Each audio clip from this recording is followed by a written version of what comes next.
What's going on, everybody? Today, we're going to be diving in buying your first primary home. If you're a first-time home buyer and you're seriously considering purchasing a home, this is the video for you. First, you're going to want to figure out exactly where you want to live. Now, this isn't just the city or the town, but the neighborhood that you want to purchase a home in. Maybe things like school districts are important to you, or maybe things like living in a low-crime neighborhood are important to you. Do some deep market research to figure out what neighborhood better suits your needs. Now, there are some factors that are really important to people, like a quiet location, an updated kitchen, a garage.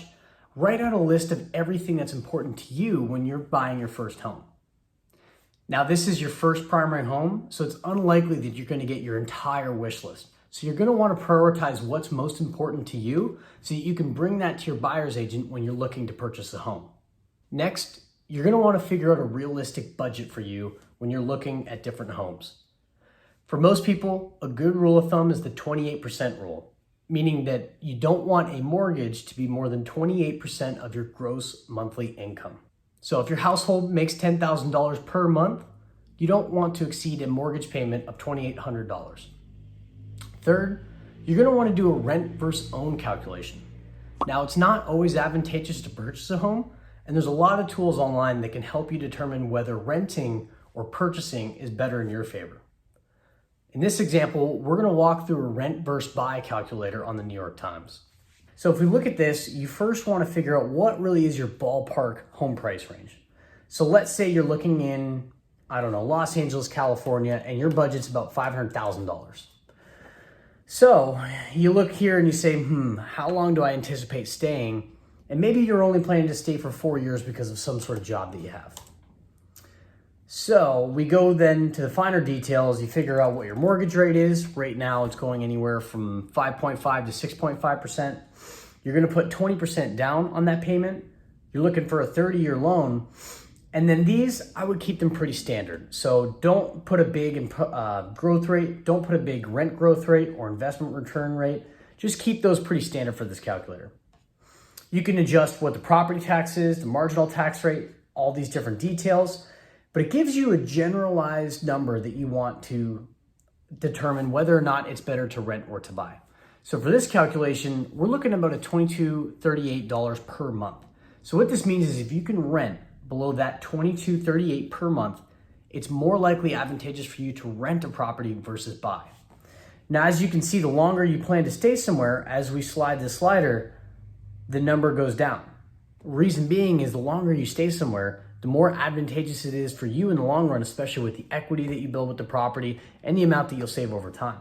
However, the shorter that you stay in a certain area, you can tell that number goes up, meaning it's more advantageous for you to rent rather than to buy. So this is just one of the many tools to help determine whether or not purchasing a home is good for you. Your next step, you're going to want to get a pre-approval letter so that you can make serious offers on properties. Now we're going to walk you through a pre-approval process on better.com where you can get a pre-approval letter in less than 5 minutes. So as you can see on this page here, we're going to go to the buy section of better.com. For us, we're just researching because we want to get that pre-approval letter.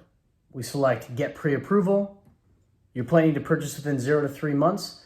And here you're going to pick a zip code, which I'll pick West Palm Beach for this example. It's a primary residence. You're looking for a single family home. They're going to ask you if you want a real estate agent. If you don't have an agent already, this is a good option, but I just select no. No. Next, you can allow them to do a soft credit check, which means that it won't negatively impact your credit score. And then at this point, you just fill out all your personal information. So after I fill out my personal information, as you can see, I have a credit score of 773, so I'm doing pretty good. I'm gonna hit next.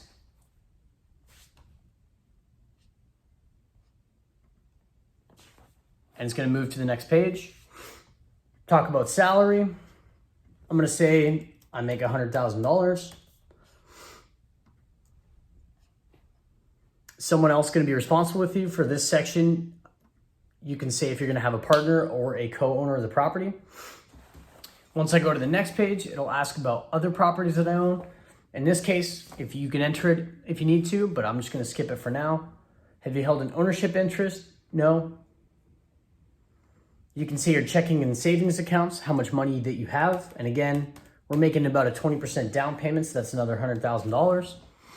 You hit the get pre-approval button, and at this point, they're gonna verify your credit, crunch some quick numbers, and hopefully you'll be able to get a pre-approval letter immediately.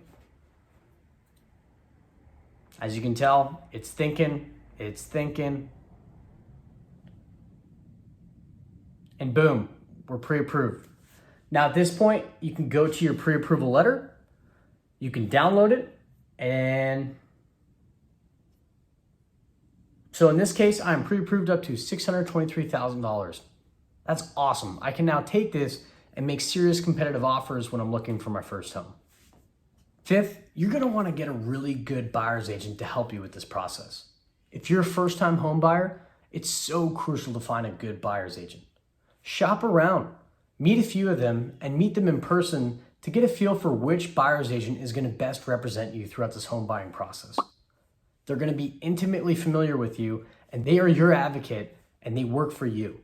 All those hours that they put into searching for properties for you, all that gas they spend showing you these properties, that's all in the hopes that you're gonna close on a deal and they get a buyer's agent commission.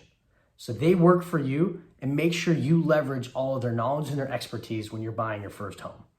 The double-edged sword here is those buyer's agents may try to push you to have a competitive offer in order to close the deal so that they can get paid. So you wanna make sure that you trust your buyer's agent and they're not pushing you into something that you don't necessarily feel comfortable doing.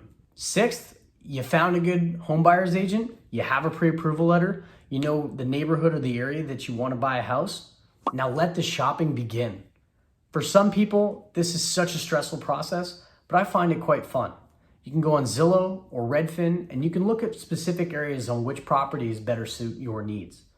You can talk with your buyer's agent, give them that list of priorities so that they can kind of scout through and see which properties align with the interest that you have. The rule of thumb I use with looking at properties is the 110-1 rule. You're gonna wanna look at around 100 properties, which can seem like a lot. You'll put an offer on about 10 of them, and you may be lucky enough to get one of them. When you're buying a home for the first time, you wanna use that 110-1 rule principle. You wanna look at around 100 properties, and I mean that, 100 different properties. You're gonna have offers on about 10 of them, and you're gonna have one of those offers accepted. That's how you know you looked at enough properties, you did your due diligence, and you didn't over-offer. Next, you're gonna wanna put a competitive offer together. Now this is where you really wanna work with your buyer's agent and heed their advice. Lately, we've been in a seller's market, so the seller can demand whatever they want. They ask for things like best, final, and they also expect people to offer well over the asking price.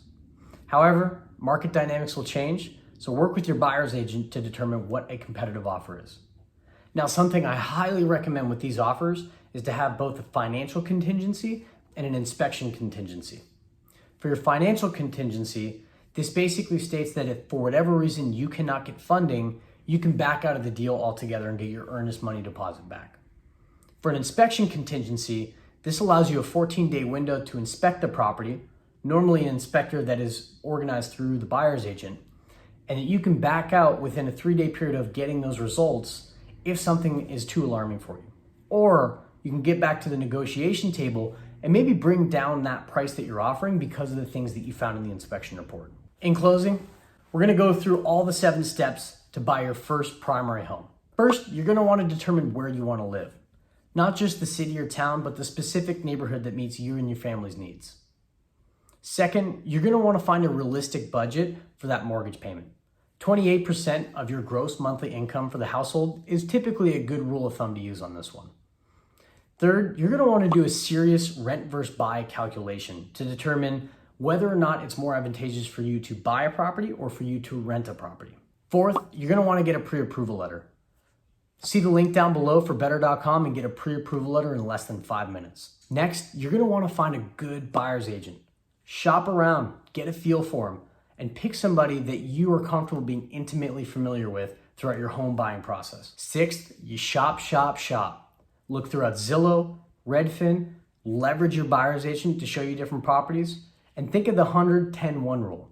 Look at 100, offer on 10, and get one accepted.